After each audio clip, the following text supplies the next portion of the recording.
to good friends, the ones we hold dear, the ones who will tell us what we need to hear, the ones who love us, right or wrong, and to all those good friends who give you this song.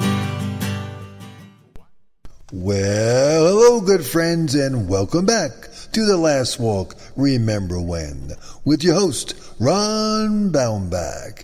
And today, we're going back in time again to 1964-65. Fun times, crazy times, weird times, and a special time in my life. So, get up off your easy chair, walk over to your fridge, reach in way in the back, get out that orange crush you've been saving for a special day. This is it. Open it up, pour it into that tall glass, fill with some ice cubes first, sizzle so it fizzles. Reach up into your cupboard, take out a nice Straits cake. Sit down, back in your easy chair, turn on that lava lamp, close your eyes, get ready, it's storytelling time. The Last Walk is back. Here's to good friends, the ones we hold dear, the ones who will tell us what we need to hear, the ones who love us, right or wrong, and to all those good friends who give you this song. So, friends, we're back. And last week I shared about Robert Hall and that salesman who helped me get on the track from my back to safety and security and fixing the way I stood and fixing me to a healthier life in the future. That was way back in 64. And I led you midway. When we left, I got a call from the doctor, my parents did, to go to St. Charles Hospital, the special scoliosis clinic out in Port Jefferson, Long Island, New York. So now, as I recall, our first visit to the clinic was somewhat confusing and a bit dreadful. It was 55 miles from home. My mom and dad and myself took the long ride out. I had no idea what to expect. All I knew was I felt good. I had no reason to go to a hospital, a clinic. I did not need to be here at all. Leave me home, let me stay in school. But Mom and Dad persisted. I had to go and keep them happy. So, our first visit was to a beautiful campus site.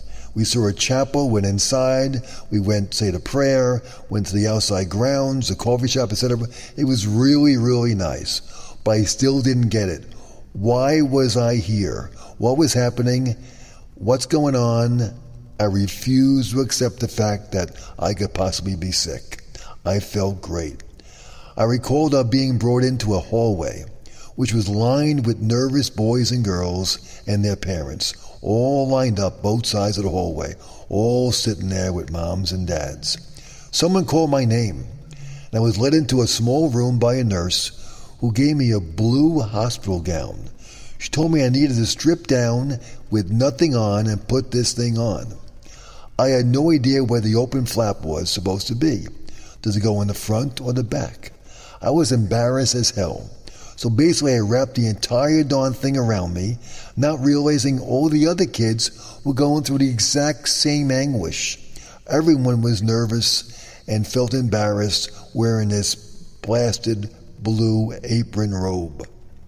I went back to the hallway and sat with my mom and dad. A little bit breezier than when I left, if you know what I mean. We waited as one by one they would bring the other children into their individual meetings with some mysterious people who I had no idea who they were. My name was finally called. I was brought alone. My parents were left side. I was brought alone to the examining room, whereupon I faced about 5 doctors and nurses who had all my x-rays on the walls, on some fancy high-floating thing where they had my pictures on the wall and they would light them up and my x-rays were all there for them to see. I was sweating profusely. It was coming off me like unbelievable. I finally felt like something's wrong. I could feel the droplets and I was really embarrassed. They had me do all sorts of bending and stretching and reaching and measuring, etc., etc. They asked me if I had pain. I said not really, except for some minor pain in the small of my back occasionally, which to me was no big deal. I got used to it. They let me go back to my parents and asked us to wait for a while so they could talk. And they talked. And they talked. Alone. Mom and I were all called back in a short time after. We were advised I had needed to have something called spinal fusion surgery, and it had to be done very soon. Within weeks, they said. Within weeks. Needless to say, I was not a happy camper. I refused. I wasn't sick. I was 14, 15 years old. I felt great and wanted to go home, back to my friends, back to school, and play with the kids in my block and play with the kids in my class. An operation? Are you kidding me? I had no desire to get involved in this thing at all, and emphatically told everyone there in the room my intentions or lack thereof. I told the doctors, the nurses, my mom and dad, and I blew my cool. I was livid. I carried on for what seemed like a really long time.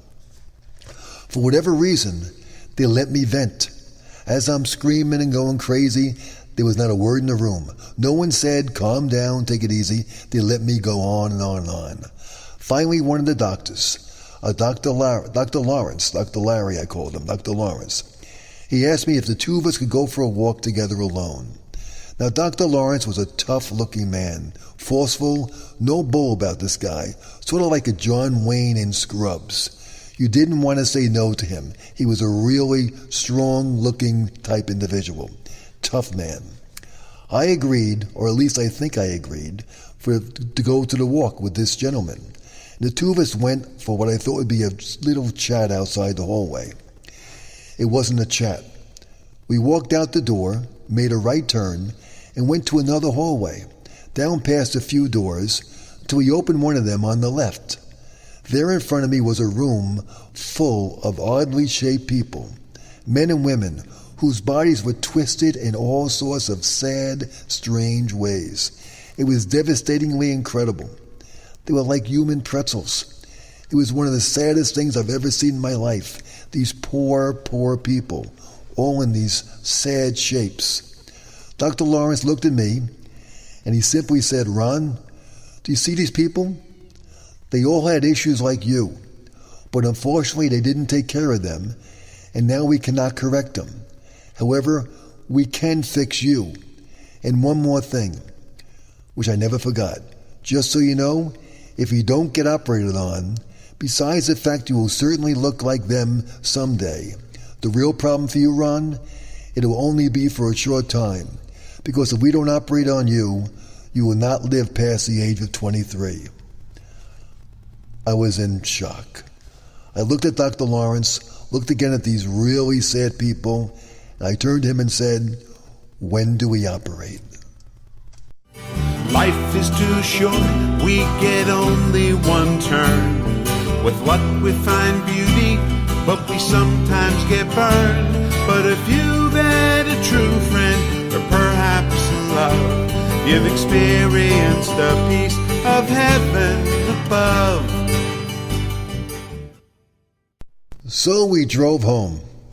Now during the course of the next few weeks, Mom and Dad downplayed the seriousness of the situation.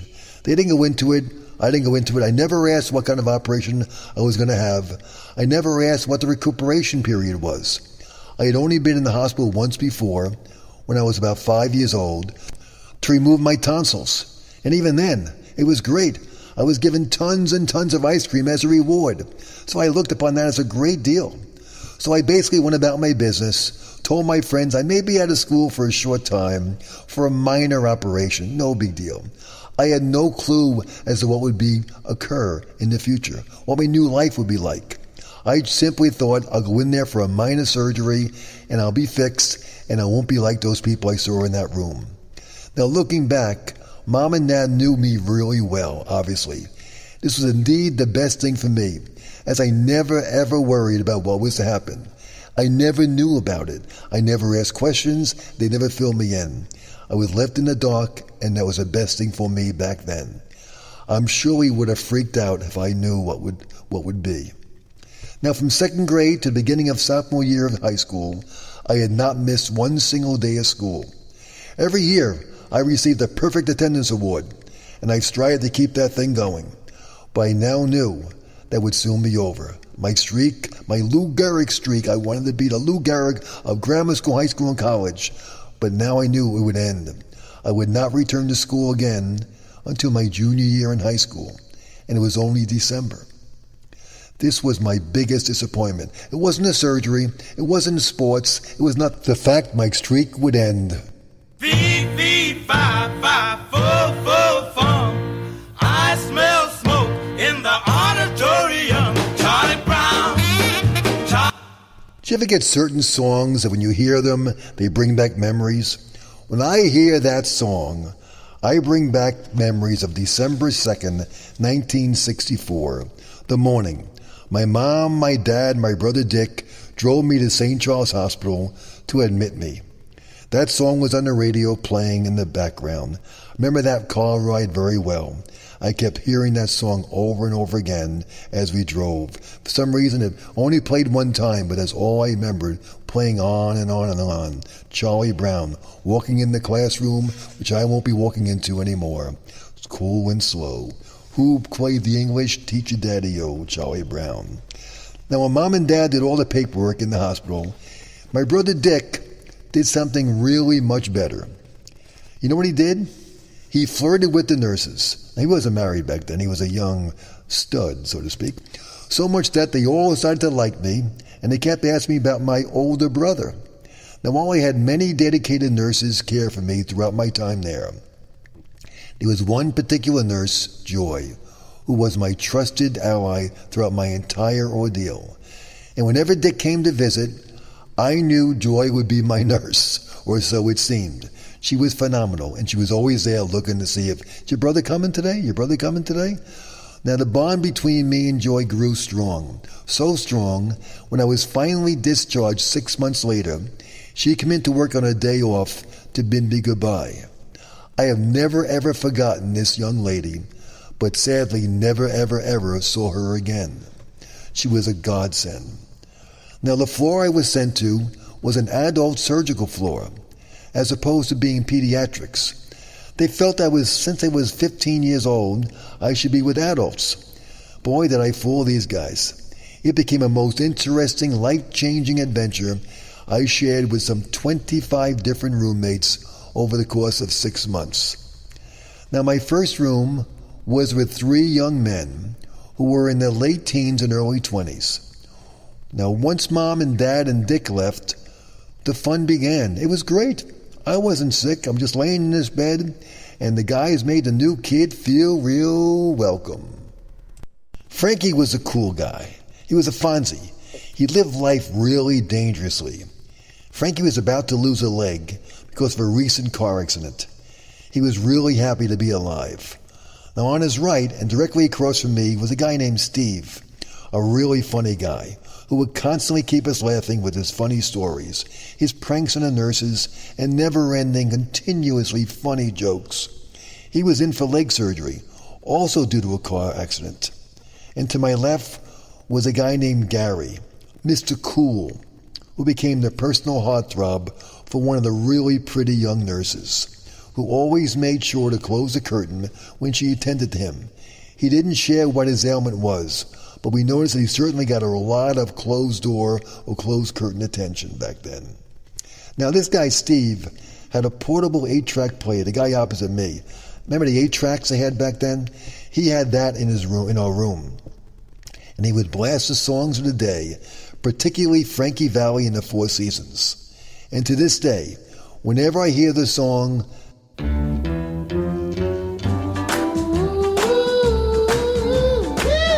Peanuts, peanuts.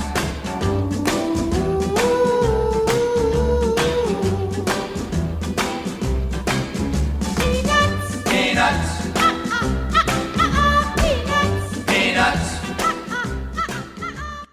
when I hear Peanuts, my mind goes right back to that day in December 2nd, 1964, and these guys playing that song.